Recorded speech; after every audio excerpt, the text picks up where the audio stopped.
Welcome back to the Make Time for Success podcast. This is episode number 291. If you happen to currently be procrastinating on something in your life, in your house, wherever, this is the episode for you to listen to right away. So you are in the perfect spot. This episode tells you how to get over that gap that procrastination creates. You have this idea of something that needs to get done, something that you want to get done, something that you've been meaning to get done. But lo and behold, you find yourself still thinking about it and looking at it and staring at it without any action. This episode will give you the 5 steps that I share with my clients to help them develop a quick 7-day habit, a habit that is newly established within the space of just one short week. And I promise you, this process really is effective because it helps you to examine what is going to be necessary to give you the energy to jump over the gap. And I promise you, you have that energy within you already. Let's go find it together by listening to this episode together now.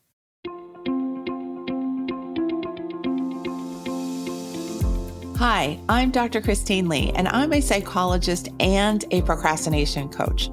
I've helped thousands of people move past procrastination and overwhelm so they could begin working to their potential. In this podcast, you're going to learn powerful strategies for getting your mind, body, and energy to work together so that you can focus on what's really important and accomplish the goals you want to achieve. When you start living within your full power, you're going to see how being productive can be easy and how you can create success on demand. Welcome to the Make Time for Success podcast. So this morning, as I was inside my smallish laundry room and trying to tidy up there, I realized that all procrastination is simply avoiding tasks that we think are aversive, which means we think they are not fun, that they're hard, that they're dirty, that they're tiring, that they're going to make us exhausted. And I think we're kind of doing this off and on throughout the day because we are intelligently trying to conserve and reserve our good, healthy energy so that we have enough for the things that we actually need and want to do.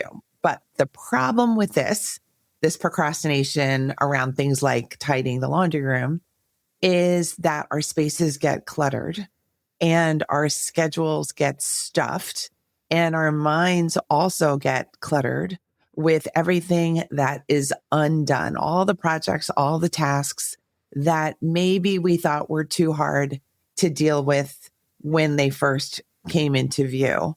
And now everything is piling up here, there, and everywhere. The other thing that we miss out when we procrastinate is the gratification of having things just right, that they're done, they're completed, they're submitted, they're tidied, and they're finished. So all of this time spent avoiding things, avoiding this 5-minute pickup in the laundry area, that just leads to more stress down the road. So we are blocking the goal from being achieved, but we're also blocking our satisfaction, that feeling of happiness, that feeling of contentment, that feeling of gratification and pleasure that comes when things are done. So that was this morning. I have been thinking about composing an episode on how to develop habits quickly for a while. And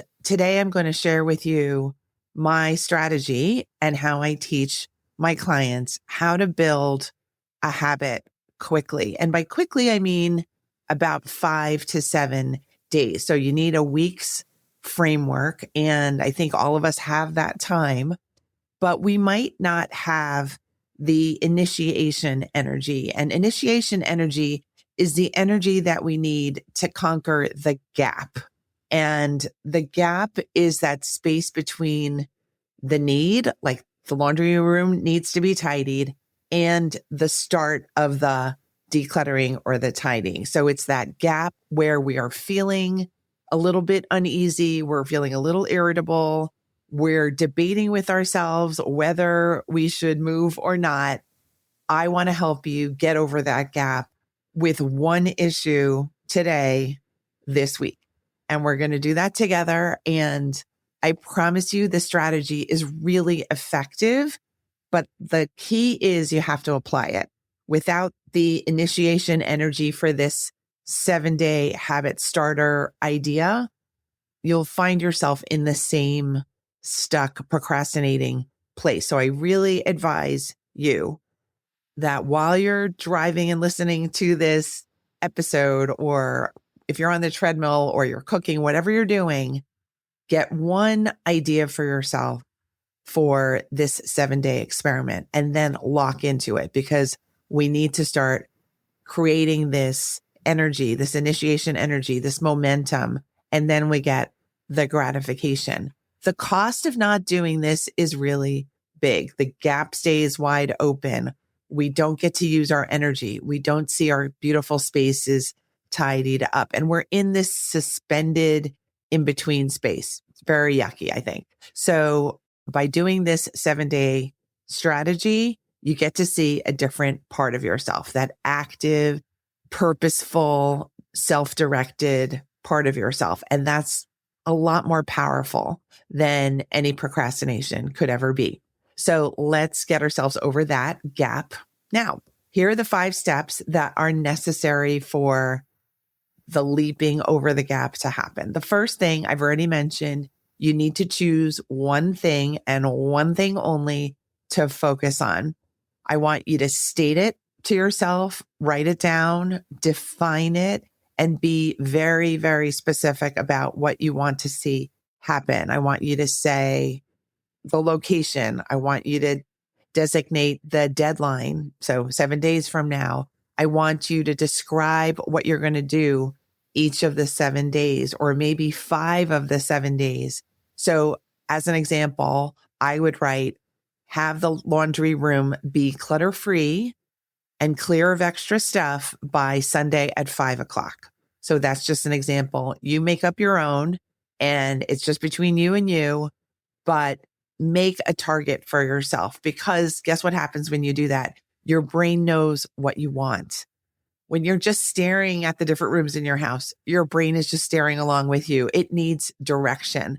It is built to follow your direction. So give it specific and followable directions. The second step in this exercise is I would like you to commit to that project and that project alone. When we multitask, when we say, but I've got the other rooms too, then we kind of suppress our ability to really nail it.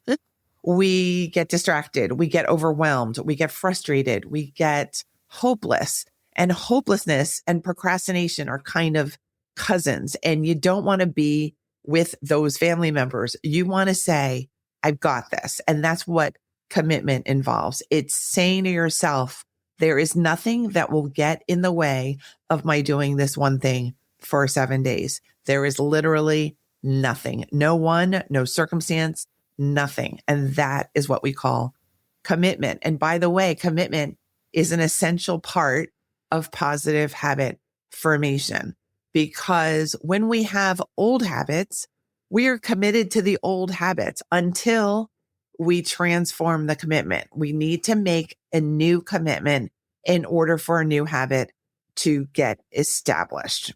I will repeat that. We need to commit to the new habit in order for the new habit to be established. Otherwise, the old habit will retain its dominance and power over you and your life, because that's what habits do. Nothing against you. It's just how habits work. So learn commitment. Remember, commitment means nothing and no one will get in the way of you attending to this focus issue that you've chosen.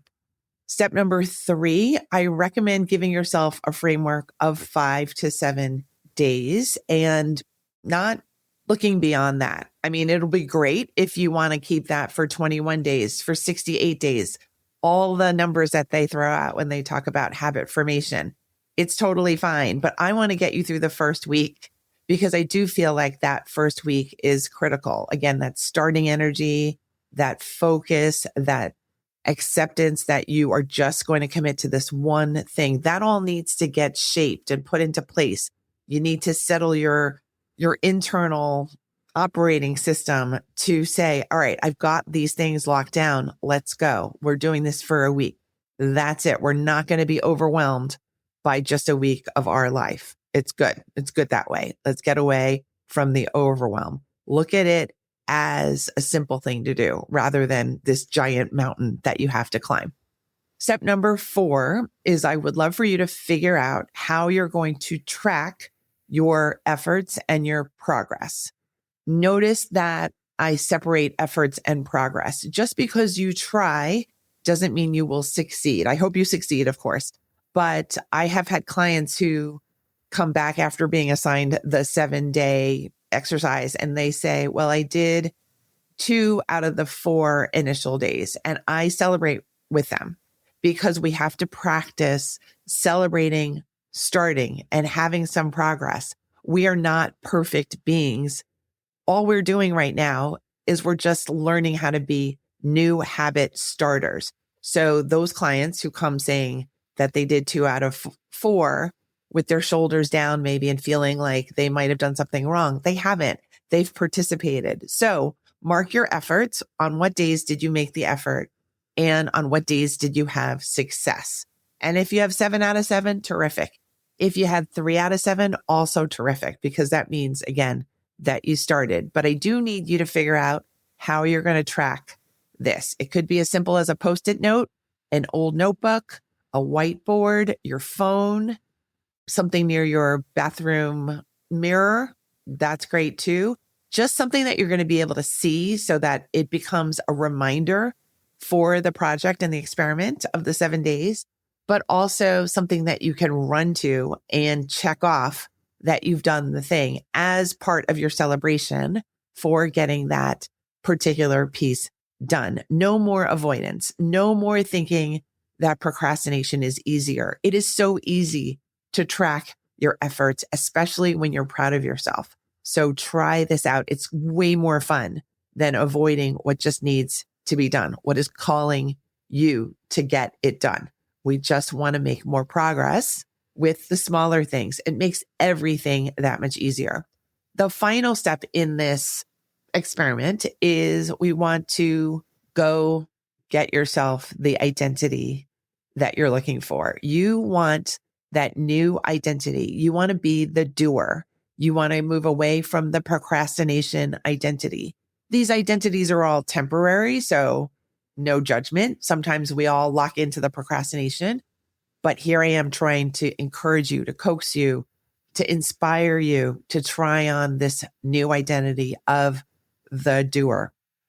You can absolutely do it, but you have to go out and seek the evidence of this new identity. That means do the project that you've selected, commit to it, track it, enjoy it, celebrate your new identity, and then breathe again, right? Because it's just another week of your life.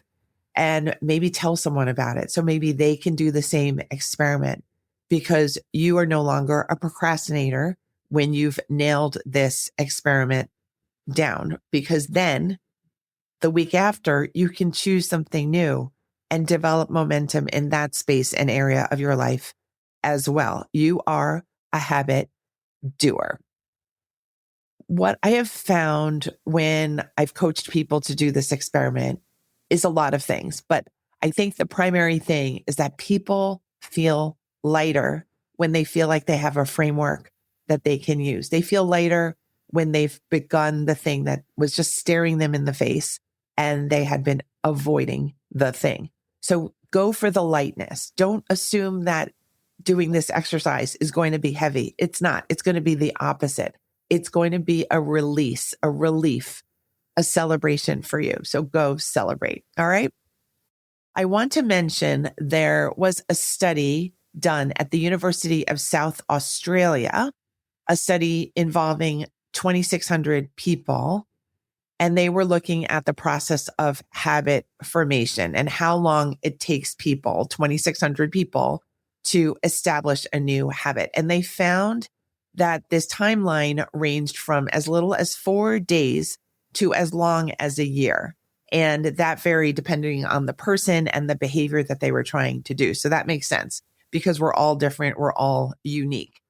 But this finding shows us that it is true that all it takes is 5 to 7 days. We can assume from the findings that 5 to 7 days is suitable for initiating a new habit. I'm not saying that you might automate that habit in as short a time as 5 to 7 days, but you are going to at least prove to yourself, get yourself the evidence that you are capable of moving the needle, that you are capable of moving, period, that you are okay with the process of change and that new habits can be brought into your life and old habits can be retired in the process. So believe in yourself. Believe that 7 days is enough. Believe that tracking will support you and then go get that evidence. It is really our lack of self-belief that is what stops us. It's not the external variables. It's not how busy we are. It's not time. It's really our lack of belief in ourselves that is the big block in our lives. So let's face that block. Let's eliminate it. Let's dissolve it. Let's celebrate the fact that we have tools. We have podcasts. We have people to support us. We have ourselves, our own wishes guiding our way forward. Let's go do this. And then tell me about it. Send me a direct message on Instagram. I'm at Procrastination Coach on Instagram. I want to hear all of your wins. And if you'd like a free worksheet to help you design and track your 7-day new habit, you can go to maketimeforsuccesspodcast.com/habit success. Again, maketimeforsuccesspodcast.com/habit success. A single habit success. Because remember, we're just picking one. I hope you've enjoyed this episode. I know it's going to get you to a new space and identity when you try. Bye. Thank you for listening to this episode of the Make Time for Success podcast. If you enjoyed what you've heard, you can subscribe to make sure you get notified of upcoming episodes. You can also visit our website, maketimeforsuccesspodcast.com, for past episodes, show notes, and all the resources we mentioned on the show. Feel free to connect with me over on Instagram too. You can find me there under the name Procrastination Coach. Send me a DM and let me know what your thoughts are about the episodes you've been listening to. And let me know any topics that you might like me to talk about on the show. I'd love to hear all about how you're making time for success. Talk to you soon.